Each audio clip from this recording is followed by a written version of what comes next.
Have you ever looked at your life and quietly asked yourself, when did I become this busy but not truly happy? Yeah, and maybe from the outside everything looks completely fine, but inside something feels missing that you cannot fully explain. You go to work, reply to messages, handle responsibilities, stay productive, stay polite, and still a quiet part of you keeps asking, is this really my life? That question is uncomfortable because it does not sound dramatic, but it feels deeply personal. Exactly. And that is what we're talking about today. The difference between building a life that looks stable and building a life that actually feels like yours. We're also talking about dreams, pressure, fear, adulthood, and the strange moment when you realize you may have been surviving more than living. And if you are learning English, stay with us because this conversation is clear, natural, and full of useful, real-life vocabulary. So if you have ever felt tired, stuck, responsible, confused, or quietly disconnected from yourself, this episode is for you. I think one of the saddest parts of adulthood is that many people do not lose themselves all at once. Right. It usually happens slowly, almost politely, without any big dramatic moment. First, you become practical. Then you become busy. Then you become tired. And after a while, you stop asking what you truly want because it feels easier to ask what is safer.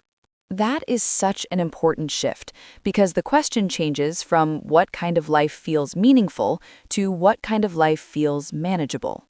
And manageable is not a bad word, but if that's your only goal for years, something inside you can start to go quiet. Yes, and I think many people confuse that silence with maturity. When sometimes it is actually disconnection. Let's be honest, a lot of adults are not chasing luxury or fame or some huge fantasy. No, many people simply want peace, freedom, meaningful work, enough money, and a life that does not feel heavy every morning. That's what makes this topic so real. The dream is not always huge. Sometimes the dream is just wanting your own life to feel more like your own. And that's why this question hits so hard. Are you living a life you chose or a life you slowly accepted? Oof, that question is sharp. It is, because many people did not consciously choose the life they're living now. They followed what seemed sensible. They followed what looked respectable. They followed what other people approved of. And sometimes they followed a path simply because it was already there. Family expectations can do that. Social comparison can do that too. Fear can definitely do that. And money pressure makes everything even harder. Yes, because this is where people often hear simple advice like follow your dreams. And honestly, that advice can sound beautiful but incomplete. Exactly. Beautiful advice is easy. Rent is real. Bills are real. Responsibility is real. Which is why I don't think the answer is just quit everything and hope for the best. Same. I think that kind of advice can be reckless when someone has real obligations. But I also don't think the answer is to silence yourself forever in the name of practicality. Right, because practicality can be wisdom, but it can also become fear wearing a very professional outfit. That line is too real. It is true, though. Fear does not always sound emotional. Sometimes fear sounds organized, reasonable, and extremely well prepared. Yes, fear says this is not the right time. Fear says maybe next year. Fear says wait until everything feels certain. And that can keep people waiting for a very long time. I think that's one of the biggest traps in adult life. You start calling your fear realism. And after a while, you no longer say, I'm scared. You say, I'm just being practical. Sometimes that is true. But sometimes it is self-protection. And we need enough honesty to tell the difference. Because wisdom usually feels steady, but fear often makes your world smaller. Smaller is exactly the word. Smaller schedule, smaller hopes, smaller risks, smaller version of yourself. And from the outside, that smaller life can still look completely normal. Which is why so many people stay there for years. Yes, because nothing looks broken enough to force change. But inside, something keeps tapping you on the shoulder.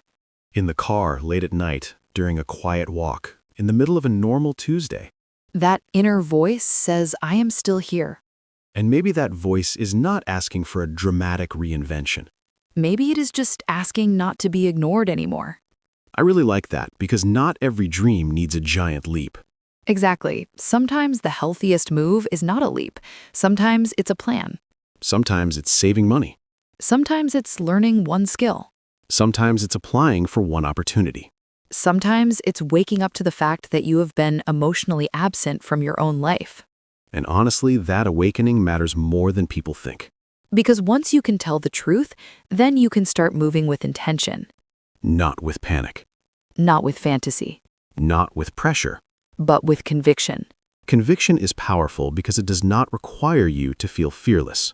Yes, it simply means something matters enough that you no longer want fear making every decision for you. I think people often wait to feel fully ready before they act. And that can be a very long wait. Sometimes readiness does not arrive first. Sometimes movement creates readiness. That is so important for English learners too, actually. Definitely, because many learners wait to feel confident before they speak. But confidence often grows after practice, not before it. The same thing happens in life. Small action can create emotional clarity. And I think that's comforting because it means you don't need to solve your whole future today. You just need to stop abandoning the part of you that still cares. Wow, stop abandoning the part of you that still cares. That is the heart of this entire episode. Because giving up on yourself doesn't always look dramatic. No, sometimes it looks like constant delay. Sometimes it looks like polite excuses. Sometimes it looks like saying maybe later for 10 straight years. And that's why slow progress is not the problem. Right, slow is fine. Careful is fine.